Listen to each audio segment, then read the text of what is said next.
In the sweltering July heat of 1518, the city of Strasbourg bore witness to a terrifying mystery. One woman stepped into the street and began to dance.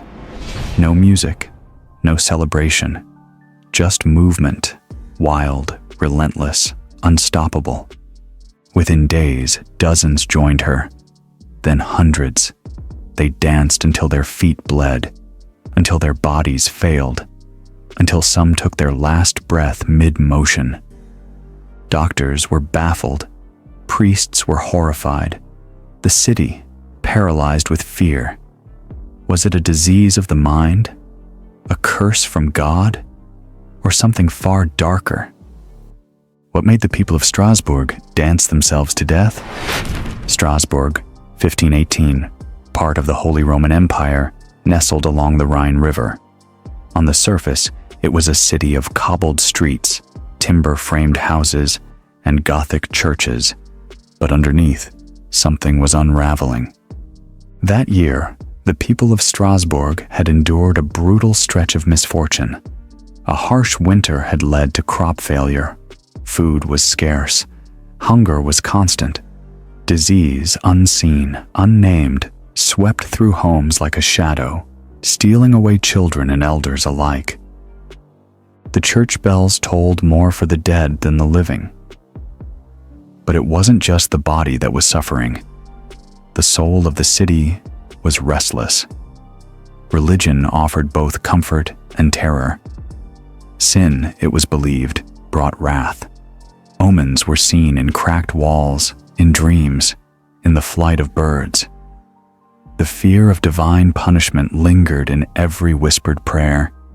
There was no science, only superstition. No mental health treatment, only exorcism and leeches. Physicians read stars more than symptoms. Bloodletting was medicine.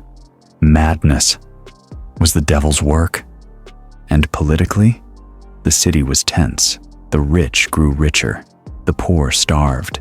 And those in power feared losing control over the growing masses below them. When chaos stirred, the authorities looked not inward, but to the heavens or the grave. It was a city on edge, a powder keg of fear, hunger, guilt, and desperation. Then, one woman stepped into the street and began to dance.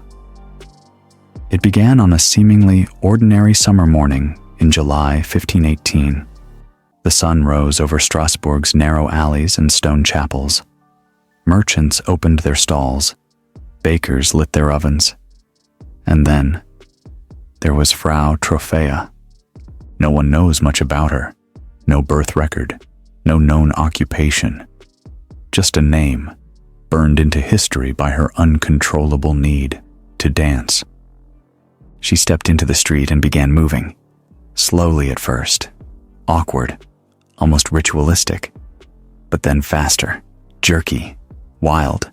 Without rhythm or music. Her eyes were vacant. Her body didn't rest. She danced for hours. People gathered, confused, concerned. But she didn't stop. Not to eat, not to drink, not to sleep. Day turned to night. Night into morning. Still, she danced. Then others joined her. Within a few days, the number grew to dozens. Men, women, young, old, all writhing, flailing, spinning, beyond exhaustion, yet unable to stop. By the end of the first week, over 30 people were dancing in unison, not with joy, but as if possessed. Their faces twisted, not in laughter, but in panic, pain. The city was thrown into turmoil. Physicians were called. Priests offered prayers. Some believed it was a curse. Others thought it might be divine punishment. But no one, not even the city council, could explain it. One woman had danced alone, and now a plague had begun. The madness didn't stop. It multiplied. Within weeks, the number of dancers exploded. More than 400 people from every corner of Strasbourg were now caught in the grip of the invisible force. Men collapsed from sheer exhaustion. Women screamed through bloody feet. Eyewitnesses claimed some dancers were foaming at the mouth, trembling, crying. They didn't eat. They didn't sleep. They didn't stop. Many died where they stood. Contemporary reports spoke of people dancing to their deaths, struck down by strokes, seizures, and heart attacks. The streets became makeshift graveyards. The air was thick with the smell of sweat, desperation, and something far worse, fear. And yet, despite the horror, the city's authorities did something unthinkable. They encouraged it. Believing the cause to be spiritual, not physical, physicians and religious leaders declared that the only cure was more dancing. A bizarre theory emerged. If the dancers could simply dance the evil out of their bodies, the plague would pass. So the city built a stage, cleared a space in the town square, hired musicians, even brought in professional dancers to keep the movement going. Soft tambourines and medieval fiddles fade in beneath narration. The result? Catastrophic. The music didn't cure the sick, it summoned more. Bystanders began twitching, then spinning, then collapsing into the frenzy. Entire families were seen convulsing in rhythm. Children joined the throng. The sound of feet pounding the earth echoed day and night. It was no longer an outbreak. It was a possession. The city watched as its people danced themselves into the grave, and the cause remained as elusive as ever. Today, one of the most widely accepted explanations for the dancing plague is what psychologists call mass psychogenic illness, or mass hysteria. In simple terms, it's a psychological chain reaction. One person's extreme behavior triggers the same response in others, especially under intense stress. And Strasbourg, in 1518, was drowning in it. Famine, disease, poverty, religious fear, all combined to create the perfect storm. People were desperate, fearful, emotionally fragile. Some had buried entire families due to plague. Others feared divine punishment for sins they didn't understand. In such an atmosphere, the mind can break, and when it breaks in a crowd, it can spread like wildfire. There have been similar incidents in history.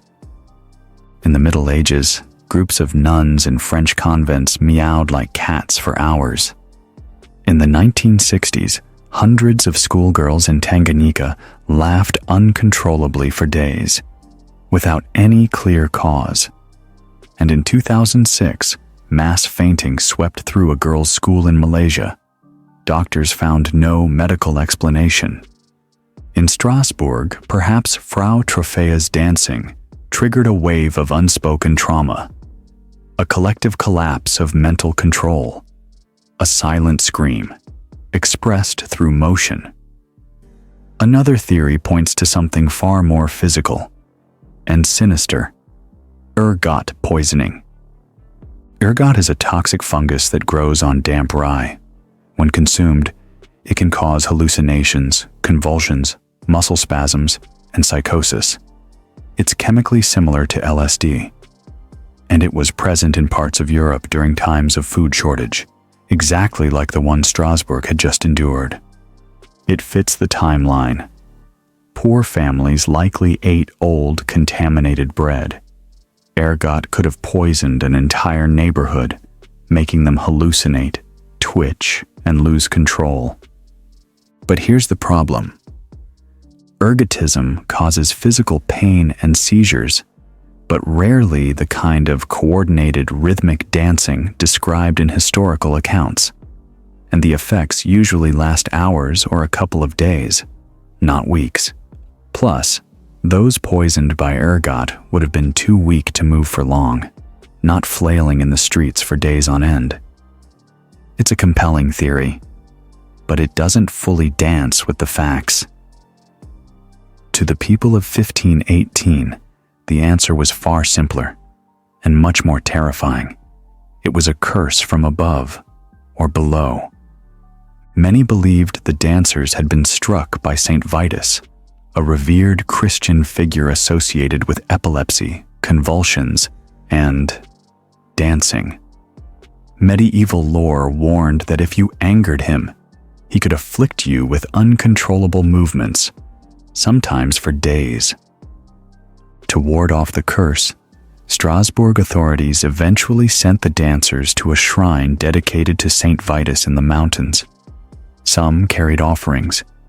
Others had their feet washed in holy water, and there were whispers of the demonic too.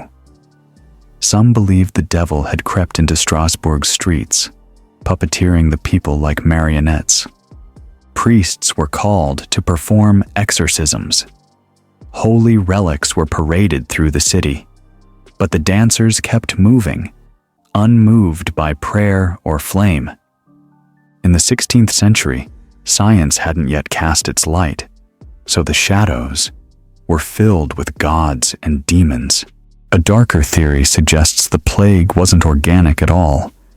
It was orchestrated. Could the dancing have been staged? Not by the victims, but by someone pulling the strings? Some researchers argue that the outbreak may have been used to distract or control the population. In a time of hunger and revolt, the ruling elite might have seen public hysteria as a useful tool. A crisis, a spectacle, something to unify the fearful masses and direct their eyes away from corruption and suffering. Others speculate about cult involvement, though evidence is almost non-existent. After all, few records survive, and those that do are vague, second-hand, or riddled with religious bias. Still, the possibility lingers like smoke. What if the plague wasn't just contagious, but planned? It wouldn't be the first time panic was weaponized. As the dancing spiraled beyond control, the city council turned to faith. With medicine and music both having failed, they arranged for the dancers to be taken. Some carried, others stumbling, to a remote shrine dedicated to Saint Vitus, nestled deep in the Vosges Mountains. There, far from the haunted streets of Strasbourg, priests performed rituals, prayers were offered, and the dancers' feet were bathed in holy water. And strangely, many stopped dancing. The movement faded. The fever broke. No explanation ever came. By late August, the plague was over. The city quietly returned to its rhythms. No one was arrested. No punishments were given. The incident was never officially solved, just forgotten. No grave markers, no memorials, only scattered records in dusty books and whispers passed down through centuries. The dancing plague had come and gone like a phantom, leaving behind no clear cause, no cure, just questions. More than 500 years later, the dancing plague of 1518 still puzzles the world. It remains one of history's strangest medical events, an episode with no clear beginning, no satisfying end, and no definitive cause. But perhaps that's why it endures. To many, Strasbourg's bizarre outbreak is more than a medieval curiosity. It's a mirror, reflecting the power of fear, the fragility of the human mind, and the strange things we do when the world feels too heavy to bear. Some see it as a symbol of collective trauma.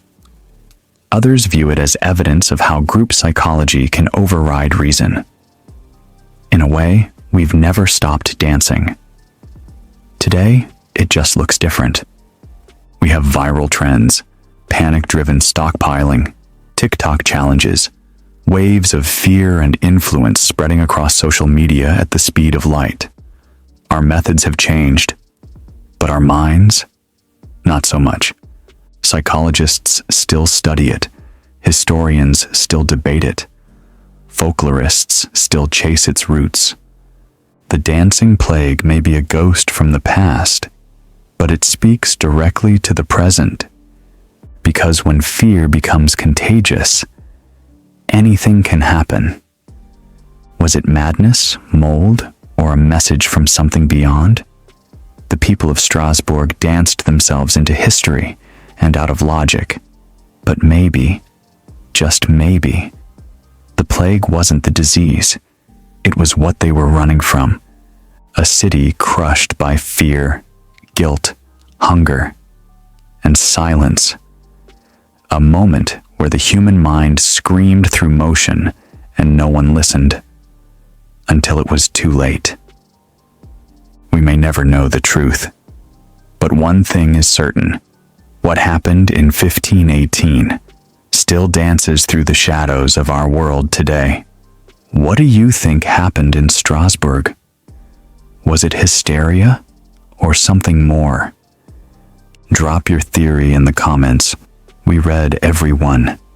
And if you enjoy strange chapters of forgotten history, hit subscribe, give us a like, and join us for the next mystery that time tried to bury.